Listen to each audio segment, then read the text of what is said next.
ভাবছি ভিডিওটা কিভাবে শুরু করব।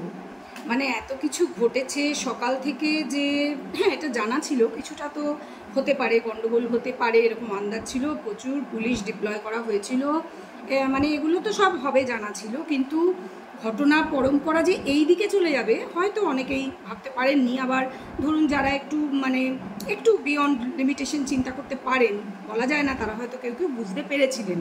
বিশেষ করে রাজনৈতিক বিশ্লেষক যারা, তারা হয়তো অনেকেই কিছুটা অল্প কিছুটা হলেও আন্দাজ করতে পেরেছিলেন। তো ঘটনা যা ঘটলো তাতে কি বোঝা গেল সেগুলো তো নিয়ে বলবোই। এছাড়া ধরুন ওএমআর শিট কীভাবে, সেটা নিয়ে মিথ্যা কথা বলা হয়েছে, মানে আসলে হচ্ছে মিথ্যা কথা, প্রচুর মিথ্যা কথা। এই মিথ্যা কথাগুলো নিয়ে বলতেই হবে যে কীভাবে সেগুলো মানুষকে বোকা বানানো হচ্ছে, এবং হয়তো কিছুটা জেনে বুঝে অনেকে বোকা বনছে, কী তাদের স্বার্থ সেগুলো নিয়েও কথা বলতে হবে, এবং আরও অনেক কিছু। তো সবগুলো নিয়ে বলবো বলে এই ভিডিওটা করতে বসেছি। বুঝতে পারছেন আপনারা যে কী বিষয় নিয়ে কথা বলছি। হ্যাঁ, অতি অবশ্যই আজকে নেতাজি ইন্ডোরে যে আমাদের মাননীয়ার সঙ্গে যে মিটিং ছিল, কাদের, সেই চাকরিহারা যারা মানে টিচার যারা, তাদের মিটিং ছিল। এবার ধরুন আমরা গত দুদিন আগে ওনাকে যে প্রেস কনফারেন্স করতে দেখেছি, যেদিন কিনা সুপ্রিম কোর্টের ভার্ডিক্ট এলো, ফাইনাল ভার্ডিক্ট ছিল সেটা। তো উনি যখন প্রেস কনফারেন্স করছেন তখন কিন্তু উনি কি বলেছিলেন যে কোনো পাস ইস্যু করা হবে, সেই পাস দেখিয়ে ঢুকতে হবে, বা যোগ্যরাই শুধু ঢুকবে, যোগ্য অযোগ্য আলাদা করে। উনি কি কিছু এরকম মেনশন করেছিলেন? কারণ মনে পড়ছে না, আমার তো মনে পড়ছে না এরকম কিছু যে উনি বলেছিলেন। তো সেক্ষেত্রে ধরে নেব যে উনি এরকম কিছু ওনার মাথায় ছিল না, আমরা স্বাভাবিক বুদ্ধিতে তাই বলে। কিন্তু না, ঘটনা সেটা নয়। কারণ জানা যাচ্ছে রবিবার রাত থেকে পাস বিলি করা হচ্ছে, এবং বহু চাকরিহারা যারা রাত 3টে থেকে বসে থেকে পাস জোগাড়ও করেছিলেন, কিভাবে করেছিলেন, পাস নাকি বিক্রি হয়েছে, এগুলো অবশ্য মানে হয়তো যদি নাকি এসবের কথা সেগুলো জানি না সঠিক করে যে কি হয়েছে। বেশ কিছু পাস বিক্রি হয়েছে, পাস নিয়ে কাড়াকাড়ি মারামারি হয়েছে, যারা জোগাড় করেছিলেন রাত 3টে থেকে বসে তাদের কাছ থেকে পাস কেড়ে নেওয়া হয়েছে। আমরা এরকম অনেক ভিডিও ভেসে বেড়াতে দেখেছি, অনেক কিছু শুনেছি। সেটা যাই হোক, আমরা যে দেখলাম প্রচুর মারামারি বেঁধে গেল নেতাজি ইন্ডোরের বাইরে। একটা সময় গিয়ে যে সকালে চা খেতে খেতেই দেখতে পেলাম ঘটনাটা কি ঘটছে, মানে ঘটনা খারাপের দিকে যাচ্ছে বলে মনে হচ্ছিল। তারপরে যা দেখলাম সেটা হচ্ছে যে মানুষজন যারা চাকরিহারা ঢোকার চেষ্টা করছেন, এবং একদলকে বাইরে দাঁড় করিয়ে সেখানে পুলিশ পাহারা রয়েছে, এবং আরেক দল হাতে পাস নিয়ে দেখিয়ে দেখিয়ে ঢুকছেন, এবং তারা জানা যাচ্ছে যোগ্য লেখা রয়েছে, পাসের মধ্যে লেখা রয়েছে আমরা যোগ্য, আর কিছু নেই। কিন্তু কোনো গভর্নমেন্টের কোনো সিলমোহর বা কারুর সই কোনো কিছু না। জানা যাচ্ছে যে এই যে আগের দিন রাত থেকে এটা যে বিলি করা হয়েছিল, এই সমস্ত যে করা হবে, এগুলো তো আমরা সাধারণ মানুষ যারা, তারা কিন্তু কেউ জানতাম না। এবং যারা ঢুকতে পারেননি, যারা ঢুকতে চেয়েছিলেন, তাদের হয়তো মনে অনেক প্রশ্ন ছিল, তাদের এই চাকরি চলে যাওয়া সংক্রান্ত বা আরও অন্য কিছু, ওএমআর প্রসঙ্গ হতে পারতো, অনেক কিছু হতে পারতো, যে এরপরে কী হবে, কে দায়ী, এসবের জন্য অনেক প্রশ্ন হয়তো তারা তুলতেন। হয়তো তারা সেই কারণেই বাইরে রয়ে গেলেন, এরকম অনেক প্রশ্ন কিন্তু মাথার মধ্যে আসছে। কিন্তু তাদের এগুলো নিয়ে কোনো ক্ল্যারিফিকেশন দেওয়ার এখন কেউ নেই। আর তাদের যে কায়দা করেই বলবো ঢুকতে দেওয়া হলো না, যে পাস বিলি করা হলো, তারা তো জানতেনই না এরকম কোনো পাসের গল্প আছে। এবং সত্যি আমরা যারা সাধারণ মানুষ, রোজ যারা নিউজ চ্যানেলগুলো ওয়াচ করছি, কই তারাও তো জানতাম না যেরকম পাস টাসের কোনো গল্প আছে। এবং সেই পাস নিয়ে এত কিছু মারামারি কাড়াকাড়ি, তারপর যাই হোক ঢুকে গেল, বেশ কিছু মানুষ ঢুকে গেল, তারা যোগ্য, নিজেদের বলছেন যোগ্য, অথচ তারা ভেতরে যে আচরণ করলেন, কথায় কথায় হাততালি, যাদের চাকরি সদ্য চলে গেছে, কারণ থাকলেও তারা কেন হাততালি দেবেন, আমার মাথায় তো এটা ঢুকলো না, তাই না? যাই হোক, তারপর তিনি এলেন এবং তার বক্তৃতা শুরু করলেন, এবং তার বক্তৃতা শুরুর আগে বেশ কিছু অন্যান্য মানুষ যারা আবুল বাশার আরও কারা ছিলেন, সুবোধ সরকার ইত্যাদি, মানে যারা ওনাকে ঘিরে থাকেন সাধারণত এইসব বিভিন্ন ফিল্ড থেকে, তো তারা এবং এই চাকরিহারাদের মধ্যে দুজন যে গজিয়ে ওঠা নেত্রী দুজন দেখলাম তাদের চারপাশে ঘুরঘুর করছেন, ওনার চারপাশে। তো তারা গুজগুজ করছেন কানের কাছে, এরকম মানে দৃশ্য আমরা দেখছি। এবং আমাদের শিক্ষামন্ত্রী সুন্দর হলুদ পাঞ্জাবি পরে ঘুরছেন, ভালো লাগছিল দেখে টেকে, বেশ পরিবেশ। তো যাই হোক, তারপর শুরু হলো ওনার বক্তৃতা, এবং বক্তৃতার শুরুতেই প্রথমেই কথাটা সেটা হচ্ছে আমি কিন্তু কিছু জানতাম না, উনি কিন্তু কিছু জানতেন না। ঠিক আছে, আরেকবার আমরা মেনে নিলাম উনি জানতেন না, কিন্তু তারপরের কথাগুলো কী হলো? পরের প্রথম কথাটাই হলো যে এই কোর্টের যে অর্ডার, মানে সুপ্রিম কোর্টের অর্ডার, যে ফাইনাল ভার্ডিক্ট, এটা মানছেন না। পরিষ্কার করে উনি আগের দিন বলেছিলেন যে কোর্টকে সম্মান করি, কিন্তু রায় মানতে পারছি না, এবং আজকে উনি পরিষ্কার জানালেন এটা উনি মানছেন না। এবং মানছেন না বলে যারা এই যে যোগ্য উনি বলছেন, যারা ঢুকেছে স্টেডিয়ামের ভিতরে, তাদেরকে উনি মানে আবেদন জানাচ্ছেন, আপনারা স্কুলে যাবেন না কেন? আপনারা কি টার্মিনেশন লেটার পেয়েছেন? পাননি তো, আপনাকে টার্মিনেট করা হয়নি, আপনারা স্কুলে যান। মানে সুপ্রিম কোর্টের ফাইনাল ভার্ডিক্ট পেয়ে গেছেন ওনারা, ওনাদের কাছে কপি চলে এসছে সেই দিনই। তারপরে টার্মিনেশন হয়নি, কারোর টার্মিনেশন হয়নি, অফিসিয়ালি টার্মিনেট করা হয়নি, মানে সুপ্রিম কোর্টের ভার্ডিক্ট ওনারা মানছেন না, মানে শুধু মুখে বলছেন না, কাজে করে দেখাচ্ছেন। বেশ, সেটা মেনে নেওয়া গেল, কিন্তু এটা কন্টেম্পট অফ কোর্ট, এটা মানে সামান্য বুদ্ধি থাকলেই বোঝা যায়। বুদ্ধির প্রসঙ্গে বলি যে উনি বলছেন যে বুদ্ধি, আপনাদের বুদ্ধি নেই যে আমি কি বলছি, আপনারা 2 মাস এখন ভলান্টিয়ারি কাজ করবেন, মানে ভলান্টিয়ার হয়ে ভলান্টারি সার্ভিস দেবেন। ভলান্টারি সার্ভিস মানে কি? মানেটা হচ্ছে টাকা পয়সা পাবেন না, কাজ করবেন, আপনারা বাচ্চাদের স্বার্থের কথা ভাববেন, খুব ভালো কথা। টাকা পয়সার জন্যই, সেটাই মানুষের প্রফেশন। তারা তো আমরা কি শুনলাম যে তাদের কারুর বাড়ির ইএমআই চলছে, কারুর গাড়ির ইএমআই চলছে, বাবা মায়ের ওষুধ, নিজেদের ডাক্তার ওষুধ, অনেক এরকম ঘটনা রয়েছে, বাচ্চার স্কুল ফিস ইত্যাদি, এবং খাওয়া দাওয়া রেগুলারের খরচ তো আছেই, প্রচুর একটা বড় খরচ। সেক্ষেত্রে তারা স্কুলে যাবেন অথচ টাকা পাবেন না। উনি বলছেন আরে বাবা আমি তো এটা আইনের কথা বলছি, আইনের ভাষায় বললাম এটা, মানে কি ব্যাকডোর দিয়ে কিছু, ব্যাকডোর দিয়ে টাকা পাবেন নাকি পরিষ্কার করে কিছু না বললেন না। এবার আমার মতন একটু মোটা বুদ্ধির লোক তো বুঝতে পারি না যে টাকাটা তাহলে কি পাবেন তারা। বলছেন 2 মাস একটু কষ্ট করুন, মানে কষ্টর মানেটা কি, মানে কিছুই কিন্তু ক্লিয়ার না, মানে দেয়ার ইজ নো ক্ল্যারিটি, কোনো ক্ল্যারিটি হলো না, ভালো কথা। তারপরেও কিন্তু হাততালি পেলেন, এইখানে কিন্তু উনি জিতে গেছেন। আমি কিন্তু বলবো উনি সাকসেসফুল। উনি মিটিং করতে চেয়েছিলেন, কাদের সাথে চেয়েছিলেন সেটা উনি জানেন, ওনার মন্ত্রিসভা জানে, যারা কিনা সেই সুপার নিউমারি পোস্টগুলোর মানে সেটাতে সাইন করেছিল, তাদেরও মত ছিল যে হ্যাঁ এরকম বেআইনি জিনিসকে আইনি ছাপ দেওয়ার জন্য এটা করা হোক। আইনি ছাপ পড়ে যাবে তাহলে, বেআইনি জিনিসটা ইললিগাল জিনিস, ঠিক আছে, সেটা অবধি মেনে নেওয়া গেল যে উনি এগুলো বললেন। কিন্তু তারপরে যে হাততালিটা পেলেন, এই হাততালিটা থেকে বোঝা যায় যে কেন উনি এত বছর কিন্তু এত গালাগালি খান কিন্তু টিকে আছেন। এখানেই তো সাকসেস, যে টিকে থাকবেন না কেন। এই যে হাততালি দেওয়ার লোকগুলো আছে, হাততালি দেওয়ার লোক যতক্ষণ থাকবে পাশে ততক্ষণ ওনার ভয় কিসে? কোনো ভয় নেই, কোনো ভয় নেই। উনি বলছেন আপনাদের ভয় কিসে? আপনারা স্কুলে যান, আপনারা চাকরি করুন, কিসের ভয়? কে বলেছে? বারণ করেছে কেউ? কে বারণ করেছে? মানে জাস্ট ভুলেই গেছেন যে সুপ্রিম কোর্ট বারণ করেছে যে আপনারা স্কুলে যাবেন না, এবং যদি যান তাহলে ওনারাও কিন্তু কন্টেম্পট অফ কোর্টের আন্ডারে পড়ে যাবেন, মানে জেল খাটতেও হতে পারে। তো যাই হোক, সেটা যে রিস্ক নিয়ে যাবেন সেটা তার ব্যক্তিগত ব্যাপার, সেটা যারা বাইরে ছিলেন তারা তো ঢুকে নিয়ে তারা ফোনে দেখেছেন ফাইনালি, যে আমরাও যেমন দেখেছি বাড়িতে বসে ঘটনাটা কি ঘটছে। তো এইগুলো তো হলো, এবং উনি কিন্তু সেই উকিলবাবুকে একদম কন্ডেম করতে ছাড়েননি। তিনি নাকি মামলা করেছিলেন ওনার কথা অনুযায়ী। মানে উনি ঠিক কী ভাবেন যে কেউ নিউজ চ্যানেল দেখে না, কেউ কোনো খোঁজ রাখে না, যে যারা টিচার চাকরি হারিয়েছেন সদ্য তারা বা তাদের ফ্যামিলির লোকও কিছু বোঝে না, যে মামলাটা করেছিল যারা রাস্তায় বসে আছে বঞ্চিত চাকরি প্রার্থী, যারা মনে করছে তাদের চাকরিটা পাওয়া উচিত ছিল এবং তারা চাকরিটা পায়নি। মামলাটা তারা করেছিল, তার নিরিখে এসএসসিকে ডেকে সব জমা দিতে নথিপত্র বলা হয়েছিল, এবং এসএসসি নথিপত্র জমা দিয়েছিল। এবং আজকে উনি যে লয়ার, না বড় বড় নাম করা লয়ারদের নাম করলেন, তারাই কেসটা লড়েছিলেন এবং তারাই কেসটা হেরেছেন। আচ্ছা, ওনার এই বড় বড় লয়াররা এত ল জানেন, উনি কেসটা হারলেন কেন? হারলেন কিভাবে? এটা কিন্তু একটা বিচার করার বিষয়, ভাববার বিষয়। তো যাই হোক, তো উনি বললেন যে উনি কিন্তু যথেষ্ট ভালো ল জানেন, ডেফিনেটলি উনি তো ল জানেন, সেজন্যই তো উনি বললেন যে ওইসব সুপ্রিম কোর্টের ওইসব ভার্ডিক্ট ওগুলো না মানলেও চলবে। আপনাদের কিসের ভয়? আপনারা স্কুলে যান, আপনাদের স্কুল, আপনারা যাবেন, মাইনে কিন্তু পাবেন না, 2 মাস এখন মাইনে পাবেন না। আচ্ছা 2 মাস, এই 2 মাসের ব্যাপারটা একটু খোলসা করি। যে এই যে বিচারপতি শোনা যাচ্ছে, যিনি এখন মানে রায়টা যিনি দিয়েছেন সুপ্রিম কোর্টে, তিনি আছেন আর 2 মাস, মানে উনি চাকরির শেষ দিক আর কি। তো সেই জন্যই কি 2 মাস? না হলে এত একটা মানুষের রুজির ব্যাপার, অথচ এখন মানে রিভিউ পিটিশন কেন দাখিল করা হবে না? এই 2 মাস কেন ওয়েট করতে হবে? এইটা বোঝা গেল না। এটারও কোনো ক্ল্যারিটি নেই, কোনো কিছুরই কোনো ক্ল্যারিটি নেই। সবচেয়ে কথা হচ্ছে যে আমরা যোগ্য, খুব ভালো করে মন দিয়ে শুনবেন এই জায়গাটা, যে আমরা যোগ্য এই বলে ছাপানো হয়েছে। কারা ছাপিয়েছে, কে বিলি করেছে আমরা এখনও সঠিকভাবে জানি না। ছাপানো হয়েছে যে মানে ওটাকে কি বলবো, পাস। তো আমরা যোগ্য, তার মানে কারা যোগ্য তারা জানেন, যাদেরকে দেওয়া হয়েছে তারাই নাকি যোগ্য।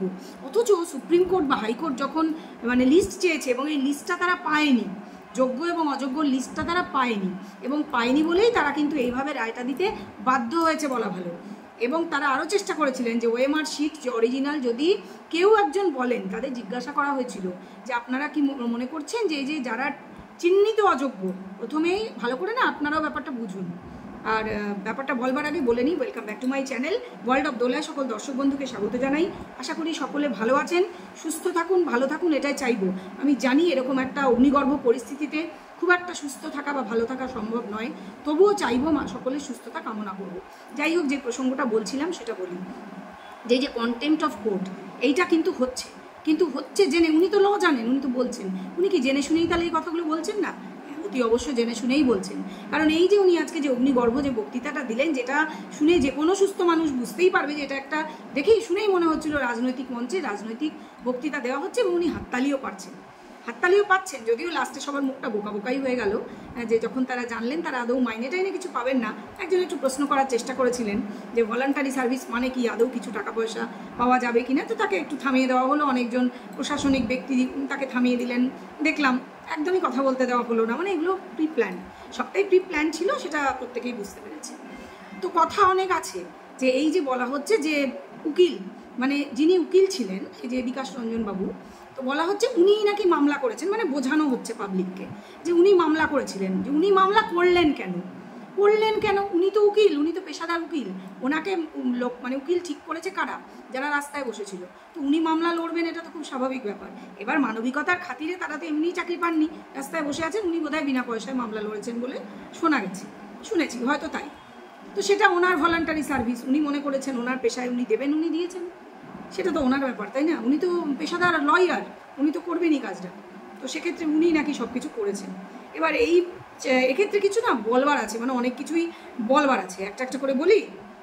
যে ওএমআর শিট যখন জিজ্ঞেস করা হয়েছে হাইকোর্ট থেকেই হোক বা সুপ্রিম কোর্ট অবধি, যখন কেসটা টেনে নিয়ে নিজেরাই গেছেন, তখন সুপ্রিম কোর্ট থেকেই হোক, যে ওএমআর শিটের ব্যাপারটা ক্লিয়ার করতে বলা হয়েছে, যে কারা যোগ্য কারা অযোগ্য আপনারা ঠিক করে দিন। যে এই যে যারা রয়েছে ওএমআর শিটগুলো, তো এই ওএমআর শিটগুলো যেগুলো পাওয়া গেছে, মানে একটি সংস্থা যার নাম নাইসা, তাকে দায়িত্ব দেওয়া হয়েছিল, তারা আবার স্ক্যান টেক এরকম কাউকে দায়িত্ব দিয়েছিল, ঠিক আছে, তারা আবার দায়িত্ব বন্টন করে দিয়েছিল।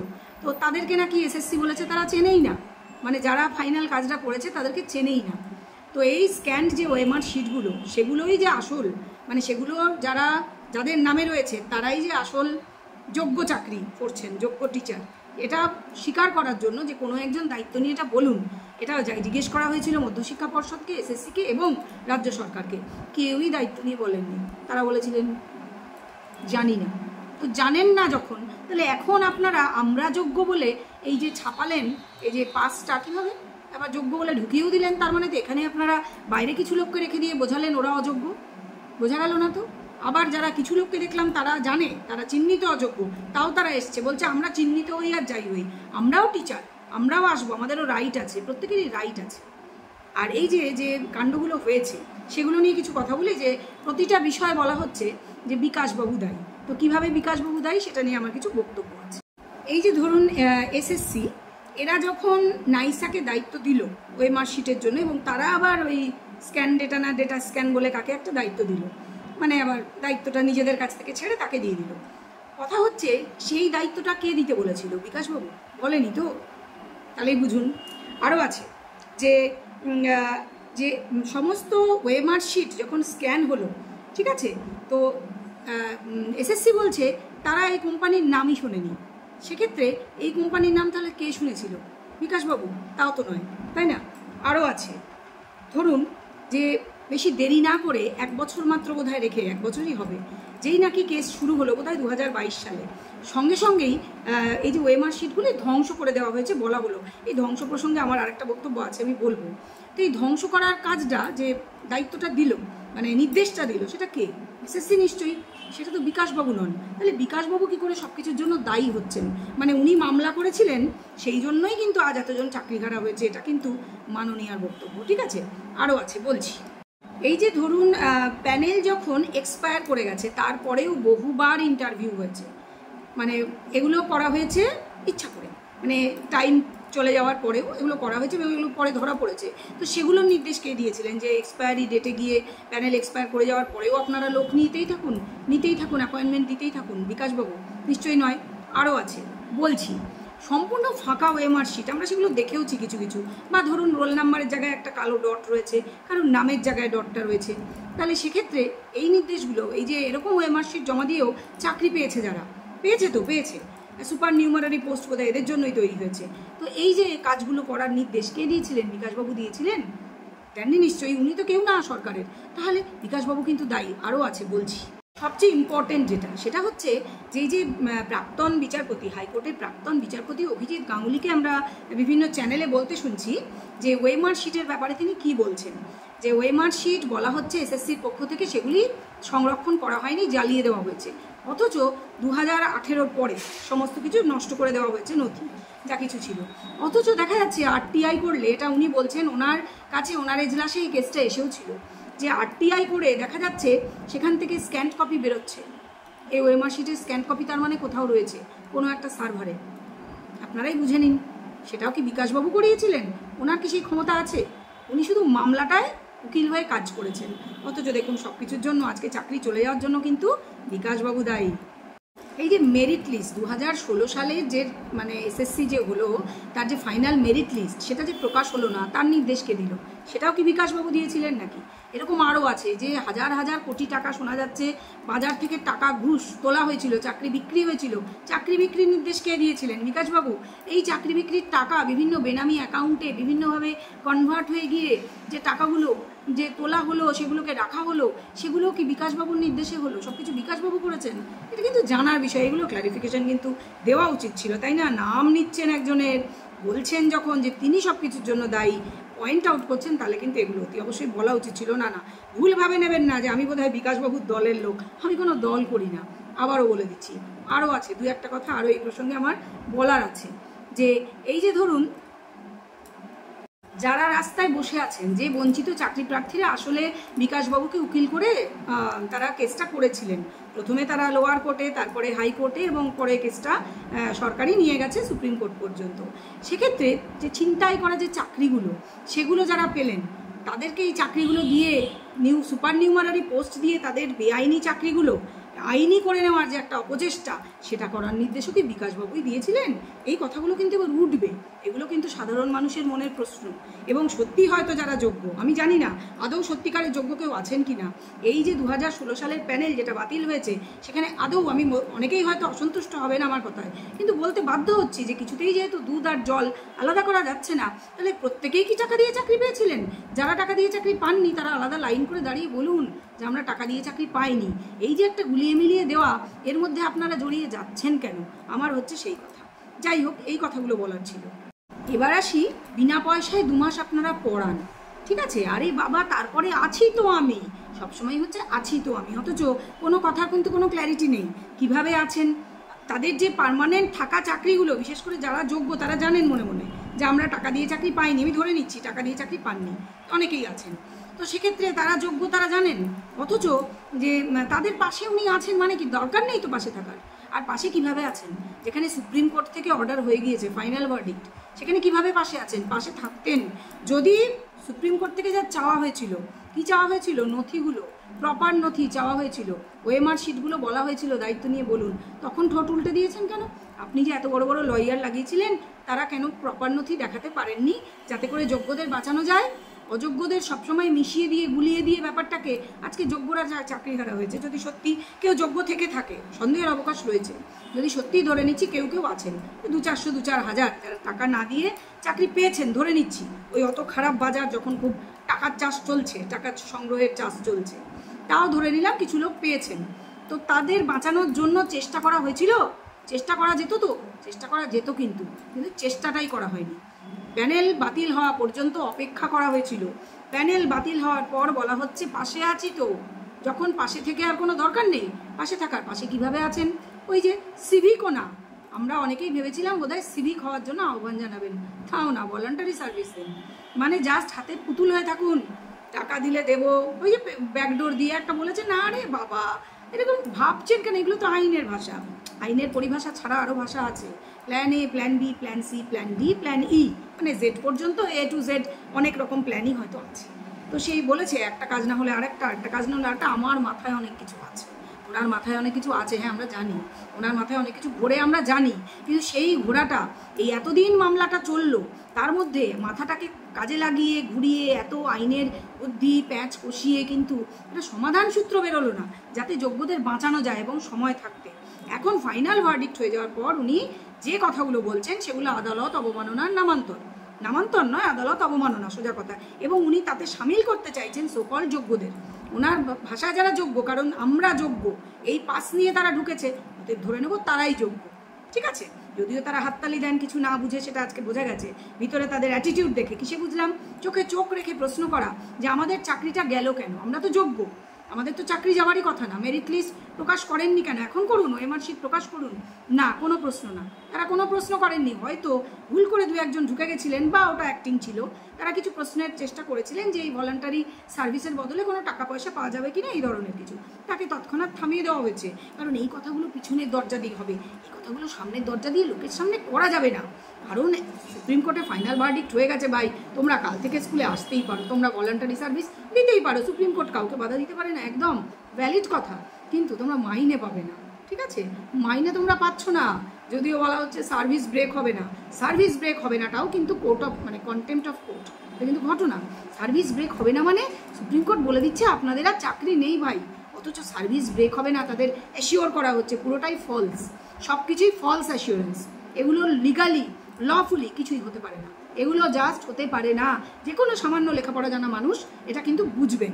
তাহলে কথা হচ্ছে এই যে এত বড় সভার আয়োজন করে খরচাপাতি করে সকল যোগ্যদের ভেতরে ঢুকিয়ে এগুলো বলা কেন হলো, বলা এই জন্যই হলো যে এই বেআইনি কথাবার্তাগুলো বলে ইচ্ছা করে কোর্টের নজরে নিজেকে আনতে চাওয়া হয়েছে হয়তো, এবং কোর্টের নজরে আসলে হয়তো অ্যাকশন হবে, আমি জানি না হবে কি না, হওয়া উচিত, কারণ কেউই কিন্তু আইনের ঊর্ধ্বে নই, আমরা সবাই ভারতবাসী এবং ভারতের আইনের মধ্যে মানে উইদিন লিমিট আমাদের কথা বলতে হয়। তো জেনে বুঝে, যেহেতু উনি বলেছেন নিজে উনি লটা বোঝেন, উনি অনেক কেস লড়েছেন, হয়তো আগে ভবিষ্যতেও নিজের হয়ে লড়বেন, হতে পারে।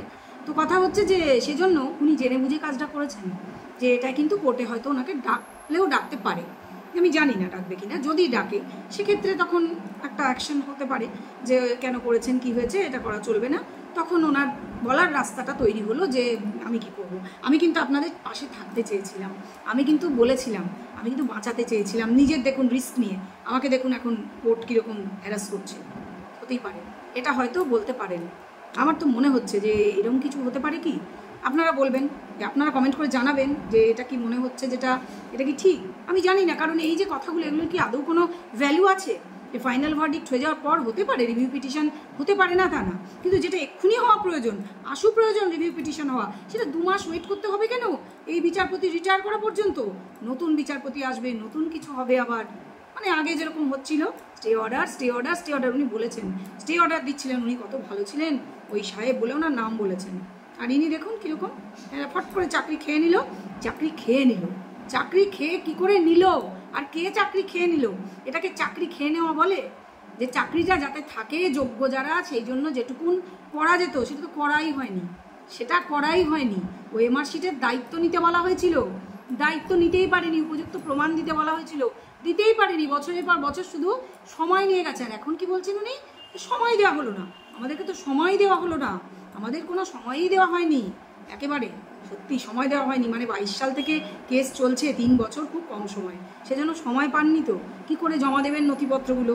আজকে আদালত যে রায় দিয়েছেন তারা ভেবেচিন্তে যুক্তিবুদ্ধি দিয়ে বিচার করে সব দিক খতিয়ে দেখে উপায় না খুঁজে পেয়ে এই রায় দিতে বাধ্য হয়েছেন, ঠিক আছে, এই রায়ের বিরুদ্ধে যাওয়ার ক্ষমতা কারণ নেই, অথচ বলা হচ্ছে কে বলেছে আপনাদের বারণ করেছে যেতে, আপনাদেরকে আমি টার্মিনেশন লেটার দিয়েছি, দিইনি তো, এসএসসি দিয়েছে, দেয়নি, তাহলে আপনারা যাবেন স্কুলে, কি আছে কি খুব ক্যাজুয়াল ব্যাপার, এই পাড়া থেকে ও পাড়ায় বেড়াতে যাবেন বা মাসির বাড়ি পিসির বাড়ি বেড়াতে যাবেন, অনেকটা এরকম ব্যাপার।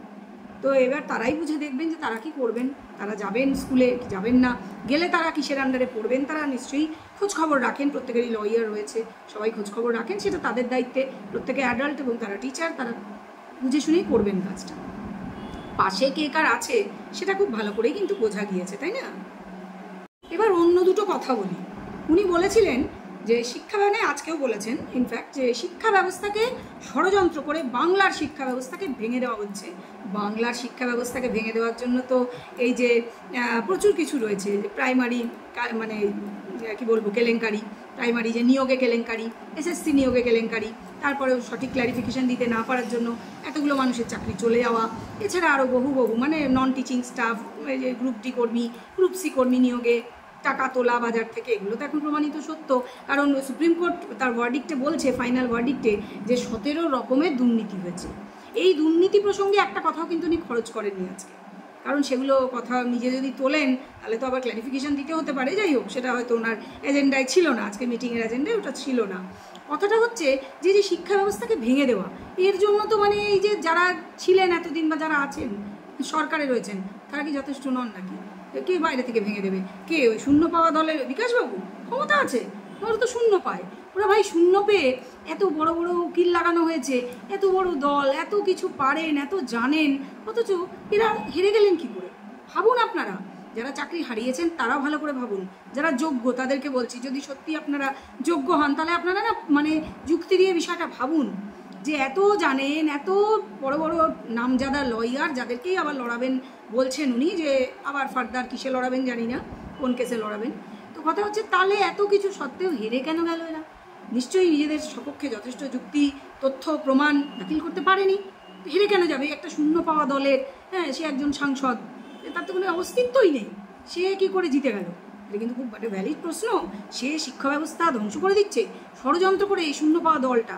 ভাবতে পারেন আর ওই দল যে সেন্টারে বসে আছে, যারা কিনা ওই এখানে কোনো মানে সেভাবে পাত্তাই পায় না, তাই বলবো আমি, সব পাত্তাই পায় না, এটা ঘটনা। ওনার দলেরই একজন বেরিয়ে গিয়ে এই দলের এখন এখানে বোধহয় সভাপতি এরকম কিছু হয়েছেন। তো সেরকম কোনো বিরাট ব্যাপার তারা করতেই পারেন না, অথচ দেখুন তারা কেসটা জিতে ফেললেন। কিছুই না, কারণটা হচ্ছে এরা পারেননি, নিজেদের সপক্ষে যথেষ্ট তথ্য প্রমাণ দাখিল করতে পারেননি যে কারা যোগ্য কারা অযোগ্য, শুধু বেছে দিতে বলা হয়েছিল। অথচ দেখুন স্টেডিয়ামে ঢোকানোর সময় কি সুন্দর বেছে দিলেন যে এই যে আমরা যোগ্য। ঠিক না ঘটনাটা? তাহলে ওনারা জানেন যে এরা যোগ্য, আর বাইরে যারা দাঁড়িয়েছে ওরা যোগ্য না এদের মতে, তাহলে সেই লিস্টটাই দিতে পারতেন, অথচ দিলেন না। যে অভিজিৎ বাবু যখন সেগ্রিগেশন করে দিয়েছিলেন, একটা একটা করে বাদ দিয়েছিলেন, তারপরেও তারা সেখানে উনি এখনও বলছেন একটা কমিটি করে উপায় আছে এদের চাকরি বাঁচানোর, সেই রাস্তায় হাঁটছেন না। কোন রাস্তায় হাঁটছেন? যেটা কোর্টের মানে রায়ের বিরুদ্ধে কথা বলা, মানে যেটা আবার ফার্দার নতুন করে কিছু খারাপ হতে যাতে পারে, যাতে করে ওই বললাম যেটা আগেই বলে দিয়েছি, যে নিজেকে বাঁচানো।